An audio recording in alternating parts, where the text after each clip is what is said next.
굿모닝 365 통바이블 시간입니다. 1차 포로 기한이 있은 지 약 80년 후인 BC 458년 아하스웨로 왕의 아들인 아닥사스다 왕이 페르시아 제국을 다스리고 있을 때 유대인들의 2차 기한을 인도한 사람은 학자 겸 제사장 에스라였습니다. 에스라는 자신으로부터 16대 조상인 아론의 족보까지 거슬러 올라갈 수 있을 만큼 역사에 전통한 사람이었고 율법 연구에 익숙한 학자였습니다. 뿐만 아니라 에스라는 아닥사스다 왕과도 친분이 매우 두터운 만큼 페르시아 제국에서 높은 사회적 위치에 있었던 사람입니다. 에스라는 페르시아에서 누구보다도 편안하고 안정적인 삶을 누릴 수 있는 조건을 갖추고 있었습니다. 그러나 에스라는 성경에 기록된 대로 이스라엘 자손과 제사장들과 레위 사람들과 노래하는 자들과 문지기들과 느드닌 사람들 중 몇 사람과 함께 예루살렘으로 돌아갈 것을 결심합니다. 그리고 에스라는 길고 긴 고된 여행길을 마다하지 않고 걸어서 예루살렘으로 귀환합니다. 에스라는 여호와의 율법을 연구하여 준행하며 율례와 규례를 이스라엘에게 가르치기로 결심합니다. 하나님의 백성으로 택함받은 남유다 백성들에게 무엇이 가장 중요한 일인지를 잘 알고 있었기 때문이었습니다. 자, 그러면 오늘의 성경 에스라 7장에서 8장까지 읽도록 하겠습니다.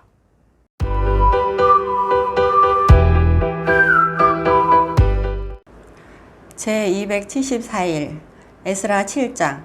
2일 후에 바사왕 아닥사스다가 왕위에 있을 때에 에스라라 하는 자가 있으니라. 그는 스라야의 아들이요 아사랴의 손자요 힐기야의 증손이요 살룸의 현손이요 사독의 5대 손이요 아히둠의 6대 손이요 아말의 7대 손이요 아사랴의 8대 손이요 무라요의 9대 손이요 스라히야의 10대 손이요 우시엘의 11대 손이요 붓기의 12대 손이요 아비수아의 13대 손이요 비느하스의 14대 손이요 엘르아살의 15대 손이요 대제사장 아론의 16대 손이라. 이 에스라가 바벨론에서 올라왔으니 그는 이스라엘의 하나님 여호와께서 주신 모세의 율법에 익숙한 학자로서 그의 하나님 여호와의 도우심을 입음으로 왕에게 구하는 것은 다 받은 자이더니 아닥사스다 왕 제7년에 이스라엘 자손과 제사장들과 레위 사람들과 노래하는 자들과 문지기들과 느디진 사람들 중에 몇 사람이 예루살렘으로 올라올 때에 이 에스라가 올라왔으니 왕의 제7년 5째 달이라. 첫째 달 초하루에 바벨론에서 길을 떠났고 하나님의 선한 손에 도우심을 입어 5째 달 초하루에 예루살렘에 이르니라. 에스라가 여호와의 율법을 연구하여 준행하며 율례와 규례를 이스라엘에게 가르치기로 결심하였었더라. 여호와의 계명의 말씀과 이스라엘에게 주신 율례 학자요 학자 겸 제사장인 에스라에게 아닥사스다 왕이 내린 조서의 초본은 아래와 같으니라.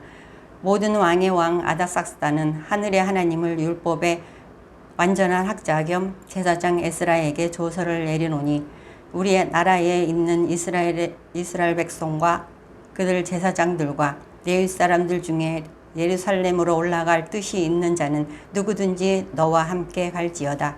너는 내 손에 있는 내 하나님의 율법을 따라 유다와 예루살렘의 형편을 살피기 위하여 왕과 7 자문관의 보냄을 받았으니 왕과 자문관들이 예루살렘에 거하시는 이스라엘 하나님께 성심으로 드리는 은금을 가져가고 또 내가 바벨론 온 도에서 얻을 모든 은금과 및 백성과 제사장들이 예루살렘에 있는 그들의 하나님의 성전을 위하여 기쁘게 드릴 예물을 가져다가 그들의 돈으로 수송아지와 순양과 어린 양과 그 소재와 그 전제의 물품을 신속히 사서 예루살렘 내 하나님의 성전 제단 위에 드리고 그 나머지 은금은 너와 너의 형제가 좋게 여기는 일에 너희 하나님의 뜻을 따라 쓸지며 내 하나님의 성전에서 섬기는 일을 위하여 내게 준 그릇을 예루살렘 하나님 앞에 드리고 그 외에도 내 하나님의 성전에 쓰일 것이 있어서 내가 드리고자 하거든 무엇이든지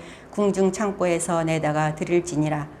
나 곧 아닥사스다 왕이 유브라데 강 건너편 모든 창고지기에게 조서를 내려 이르기를 하늘의 하나님의 율법 학자 겸 제사장 에스라가 무릇 너희에게 구하는 것을 신속히 시행하되 은은 100달란트까지 밀은 100고르까지 포도주는 100밭까지 기름도 100밭까지 하고 소금은 정량 없이 하라.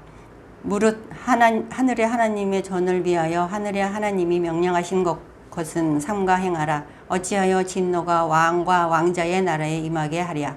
내가 너희에게 이르노니 제사장들이나 레위 사람들이나 노래하는 자들이나 문지기들이나 느디님 사람들이나 혹 하나님의 성전에서 일하는 자들에게 조공과 관세와 통행세를 받는 것이 옳지 않으니라 하였노라. 에스라여, 너는 내 손에 있는 내 하나님의 지혜를 따라 내 하나님의 율법을 아는 자를 법관과 재판관을 삼아 강 건너편 모든 백성을 재판하게 하고 그중 알지 못하는 자는 너희가 가르치라. 물은 내 하나님의 명령과 왕의 명령을 준행하지 아니하는 자는 속히 그 죄를 정하여 혹 죽이거나 귀양 보내거나 가산을 몰수하거나 옥에 가둘지니라 하였더라. 우리 조상들의 하나님 여호와를 송축할지로다. 그가 왕의 마음에 예루살렘 여호와의 성전을 아름답게 할 뜻을 두시고 또 나로 왕과 그의 보좌관들 앞과 왕의 권세 있는 모든 방백 앞에서 은혜를 얻게 하셨도다. 내 하나님 여호와의 손이 내 위에 있으므로 내가 힘을 얻어 이스라엘 중에 무두머리들을 모아 나와 함께 올라오게 하였노라. 에스라 8장. 아닥삭스다 왕이 왕위에 있을 때에 나와 함께 바벨론에서 올라온 족장들과 그들의 계보는 이러하니라. 비느하스 자손 중에서는 게르솜이요, 이다말 자손 중에서는 다니엘이요, 다윗 자손 중에서는 핫두스요, 스가냐 자손 곧 바로스 자손 중에서는 스가랴이니 그와 함께 족보에 기록된 남자가 150명이요 반 모압 자손 중에서는 스라히야의 아들 엘 여호에네이니 그와 함께 있는 남자가 200명이요 스가냐 자손 중에서는 야하시엘의 아들이니 그와 함께 있는 남자가 300명이요 아딘 자손 중에서는 요나단의 아들 에벳이니 그와 함께 있는 남자가 50명이요 엘람 자손 중에서는 아달리아의 아들 여사야니 그와 함께 있는 남자가 70명이요 스바다 자손 중에서는 미가엘의 아들 스바다니 그와 함께 있는 남자가 80명이요 요압 자손 중에서는 여히엘의 아들 오바다니 그와 함께 있는 남자가 218명이요 슬로밋 자손 중에서는 요시바의 아들이니 그와 함께 있는 남자가 160명이요 베베 자손 중에서는 베베의 아들 스가랴니 그와 함께 있는 남자가 28명이요 아스가 자손 중에서는 학가단의 아들 요하나니니 그와 함께 있는 남자가 110명이요 아도니감 자손 중에 나중된 자의 이름은 엘리벨렉과 여우엘과 스마야니 그와 함께 있는 남자가 60명이요 비구의 자손 중에서는 우대와 사부시니 그와 함께 있는 남자가 70명이었느니라. 내가 무리를 아호와로 흐르는 강가에 모으고 거기서 3일 동안 장막에 머물며 백성과 제사장들을 살핀즉 그 중에 레위 자손이 한 사람도 없는지라. 이에 모든 족장 곧 엘리에셀과 아리엘과 스마야와 엘라단과 야림과 엘라단과 나단과 스가랴와 무슬람을 부르고 또 명찰한 사람 요아림과 엘라단을 불러 가시바 지방으로 보내어 그곳 족장 이또에게 나아가게 하고 이또와 그의 형제 곧 가시바 지방에 사는 느디님 사람들에게 할 말을 일러주고 우리 하나님의 성전을 위하여 섬길 자를 데리고 오라 하였더니 우리 하나님의 선한 손에 도우심을 입고 그들이 이스라엘의 손자 레위의 아들 말리의 자손 중에서 한 명철한 사람을 데려오고 또 세레바와 그의 아들들과 형제 18명과 하샤바와 무라리 자손 중 여사야와 그의 형제와 그의 아들들이 20명을 데려오고 다윗과 방백들이 레위 사람들을 섬기라고 준 느디님 사람들 중 성전 일꾼은 220명이었는데 그들은 모두 지명받은 자들이더라.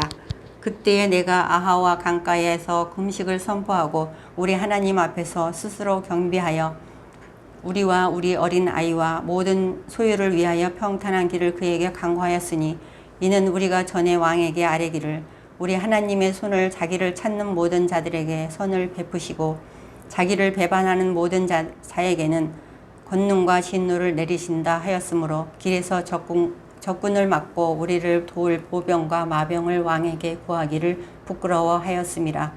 그러므로 우리가 이를 위하여 금식하며 우리 하나님께 간구하였더니 그의 응낙하심을 입었느니라. 그때에 내가 제사장의 우두머리들 중 12명 곧 세레바와 하샤바와 그의 형제 10명을 따로 세우고 그들에게 왕과 모사들과 방백들과 또 그곳에 있는 이스라엘 무리가 우리 하나님의 성전을 위하여 드린 은과 금과 그릇들을 달아서 주었으니 내가 달아서 그들 손에 준 것은 은이 650달란트여 은 그릇이 100달란트여 금이 100달란트이며 또 금잔이 20개라 그 무게는 1000다리기요 또 아름답고 빛나 금같이 보배로운 놋 그릇이 2개라 내가 그들에게 이르되 너희는 여호와께 거룩한 자요 그 그릇들도 거룩하고 그 은과 금은 너희 조상들의 하나님 여호와께서 즐거이 드린 예물이니 너희는 예루살렘 여호와의 성전 골방에 이르러 제사장들과 레위 사람들의 우두머리들과 이스라엘의 족장들 앞에서 그 그릇을 달기까지 삼가 지키라. 이에 제사장들과 레위 사람들이 은과 금과 그릇을 예루살렘 우리 하나님의 성전으로 가져가려 하여 그 무게대로 받으니라. 첫째 달 12일에 우리가 아하와 강을 떠나 예루살렘으로 갈새 우리 하나님의 손이 우리를 도우사 대적과 길에 매복한 자의 손에서 건지신지라. 이에 예루살렘에 이르러 거기서 3일간 머물고 제4일에 우리 하나님 성전에서 은과 금과 그릇을 달아서 제사장 우리아의 아들 우레못의 손에 넘기니 비느하스의 아들 엘르아살과 레이 사람 예수아의 아들 요사박과 비누이의 아들 노아다가 함께 있어 모든 것을 다 세고 달아보고 그 무게의 총량을 그때에 기록하였느니라. 사로잡혔던 자의 자손 곧 이방에서 돌아온 자들이 이스라엘이 하나님께 번제를 드렸는데 이스라엘 전체를 위한 수송아지가 12마리요 또 순양이 96마리요 어린 양이 77마리요 또 속죄제의 순염소가 12마리니 모두 여호와께 드린 번제물이라.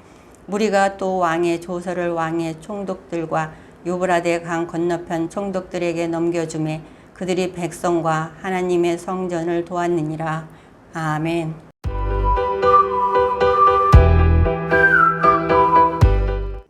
오늘 읽은 본문의 말씀을 4가지 포인트로 정리해 보겠습니다. 첫 번째 포인트.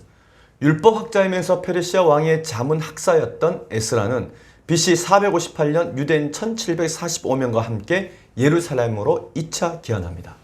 1차 기한의 지도자는 스룹바빌이었다면 2차 기한의 지도자는 에스라입니다. 에스라는 율법 학자이자 제사장이고 페르시아 왕의 자문 학사였습니다. 에스라는 자신에 대해 소개하기를 자신은 왕에게 구하는 것은 다 받는 자라고 쓰고 있습니다. 이 기록으로 미루어 에스라가 왕의 스승이었거나 또는 왕의 정치 고문 또는 혹은 왕의 책사 같은 역할을 했던 것으로 짐작해 볼 수 있습니다. 정치인이자 동시에 학자였던 에스라에 대한 이력은 매우 특이합니다. 에스라는 모세의 율법에 정토한 학자였는데 그의 후원자가 바로 페르시아 제국의 아닥사스다 왕이었다는 사실입니다. 그리고 에스라는 바벨론 포로의 후손으로 바벨론에서 태어났지만 대제사장 가문의 일원이었습니다. 즉 제사장 계열이었습니다. 또한 에스라는 힐렐 또 가말리엘과 함께 유대 역사에서 3대 율법 학자로 칭송받는 대학자입니다. 지금까지도 학자로서 에스라의 명성은 타의 추정을 불허할 정도입니다. 힐렐은 우리가 잘 아는 탈무드를 통해서 이미 유명한 사람이고요. 사도 바울의 스승으로 더 유명한 가말리엘은 힐렐의 손자 혹은 아들로 알려져 있습니다. 에스라는 페르시아 제국의 지방 분권화 정책에 의해 이미 1차 기한이 이루어지고 난 후에 아닥사스다 왕 제7년 5개월이 되었을 때 지도자로서 2차 기한 행렬을 인도합니다. 에스라와 함께한 2차 기한자들은 1차 때와 마찬가지로 바벨론에서 출발해서 예루살렘으로 기한합니다. 이후 3차 기한의 지도자 느헤미야는 바벨론이 아닌 수산성에서 출발하여 예루살렘으로 기한하게 됩니다. 페르시아 제국에서 입지가 탄탄했던 에스라가 항편 예루살렘으로 기한할 결심을 했던 이유는 다음과 같습니다. 에스라가 여호와의 율법을 연구하여 준행하며 율례와 규례를 이스라엘에게 가르치기로 결심하였었더라. 아멘.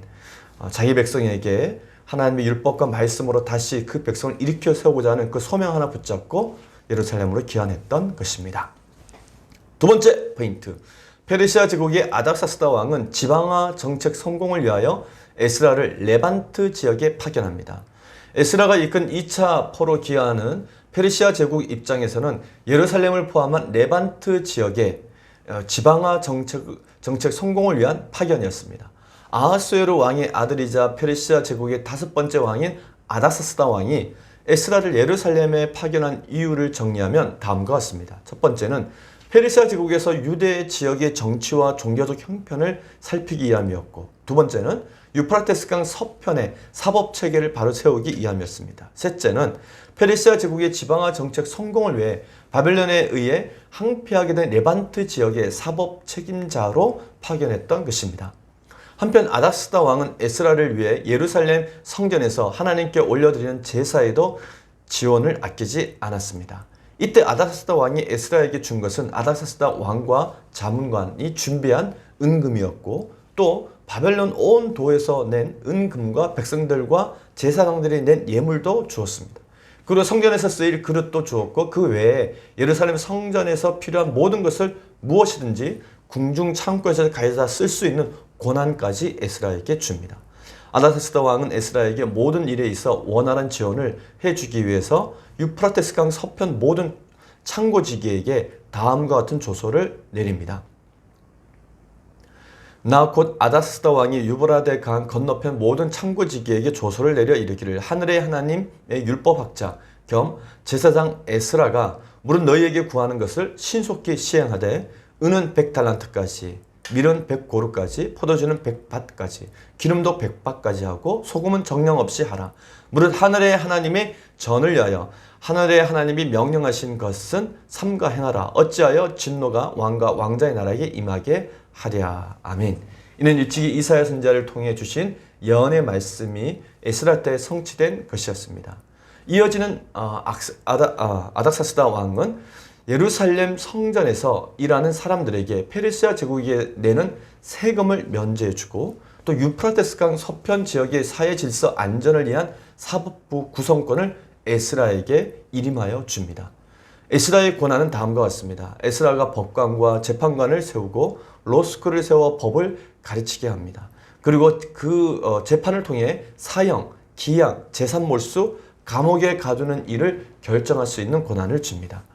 페르시아 제국 아닥사스다 왕이 에스라에게 이렇게 큰 권한을 주었던 이유는 선대 왕이었던 고레스 때부터 페르시아는 예루살렘을 재건하기 위해서 투자를 아끼지 않았습니다. 포론을 기한시켜 준 것은 물론이고, 그리고 성전 기면 5,400점, 지금으로 얘기하면 어마어마한 가치가 있는 그런 기명들인데요. 그걸 공짜로 이렇게 보냈던 것은 공짜가 아니라 예루살렘이 과거 다윗 시대 또는 솔로몬 시대처럼 재건되어졌을 때 레반트 지역, 시돈, 두로에 있는 상인들이 예루살렘에 와서 장사를 함으로써 그곳의 경제가 활성화되면, 즉 예루살렘과 이스라엘이 다시 재건되어서 경제적으로 강한 나라가 되면은 그들에게 많은 세금을 거둘 수 있기 때문에 사실은 투자를 했던 것입니다. 이것이 페르시아 제국의 지방화 정책이었습니다. 자기가 지배하는 식민지를 잘 살게 해줘서 세금을 많이 걷겠다라고 하는 것이, 또 그 세금으로 페르시아 제국을